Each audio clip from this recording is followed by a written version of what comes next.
On t'a souvent prêché que la pauvreté comme une vertu. On t'a fait croire que plus tu étais fauché, plus tu étais proche d'Allah. Et pourtant, plusieurs prophètes étaient riches, très riches même. Est-ce que ça fait d'eux des amoureux de ce bas monde?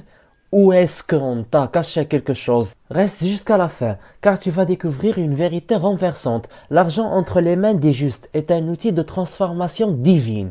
Et tu risques de ne plus jamais voir ta relation à la richesse de la même façon, en suivant le plan de 3 P. Premièrement, la perception, déconstruire le mythe de la pauvreté spirituelle. Deuxièmement, les preuves, les prophètes et leurs richesses révélées par les textes. Troisièmement, le positionnement. Comment toi, oui toi, tu dois penser l'argent aujourd'hui. Donc on commence par la perception. Est-ce que pauvre est égal à pieux? Faux. Dès l'enfance, on nous répète que le croyant sincère fuit l'argent, que le riche est toujours dans la tentation. Et si cette idée venait plus de la culture que de la révélation? L'argent n'est ni bon ni mauvais. Il est un miroir de ton cœur. Si tu es pur, il t'élève. Si tu es corrompu, il t'enfonce. Le prophète, que la paix soit sur lui, n'a jamais dit « sois pauvre ». Il a dit « sois détaché ». Nuance. Zoud ne veut pas dire pauvreté. Cela veut dire ne pas faire de l'argent ton Dieu.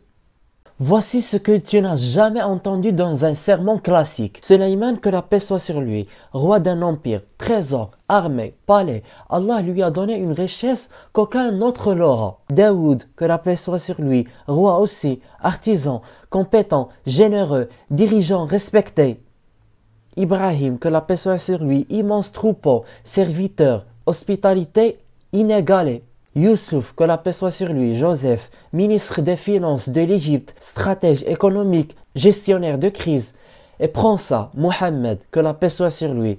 Avant la révélation, il gérait les affaires de Khadija avec excellence. Même plus tard, il gérait les biens de l'Umma, la nation. Il donnait beaucoup, mais à partir d'une base. Ce n'était pas la richesse qui faisait leur grandeur, c'était leur manière de l'utiliser. Ils utilisaient leur richesse pour construire, défendre, donner, développer les autres.